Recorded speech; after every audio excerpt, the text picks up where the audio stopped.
Gazzetti lokali tal-ħadd innutaw l-aġir ta' Roberta Metsola li qabel l-elezzjoni waqfet momentarjament il-ħatra ta' raġel toħta f'kariga importanti fil-Parlament Ewropew. Imbagħad wara li ġiet eletta ħatritu paga ta' 20,000 euro fix-xahar bħala kamp tal-kabinett tagħha. Artikli fit-torċa iżda anki kartun fil-Gazzetta Illum innutaw l-istandards li tħaddan Metsola. Metsola persistiet u ħatret li raġel toħta Matthew Tabone u dan wara li qabel kellha pjan ieħor ta' ħatra ta' Tabone u hekk kif inkixfet minn ġurnal Taljan irtirat id-deċiżjoni.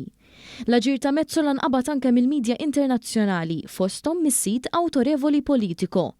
Metsola ridet taħtar lil wieħed ta' ġewwa fi żmien ta' stejjer skandalużi marbuta mal-Parlament Ewropew. Fuq quddiem ta' dan kollu hemm l-iskandlu Qatar Gate fejn hemm numru ta' persuni investigati dwar allegat skema fejn politiċi ħadu flus jew rigali mill-Qatar u minn gvernijiet oħrajn biex jinfluwenzaw il-politika u anke d-dibattiti f'din l-istituzzjoni Ewropea. Kienu diversi l-persuni awtorevoli li kitbu kif l-iskandlu Qatar Gate huwa riżultat ta' kultura ta' impunità li renjat fil-Parlament Ewropew b'messaġġi ħżiena kontra trasparenza li ilhom jintbagħtu snin.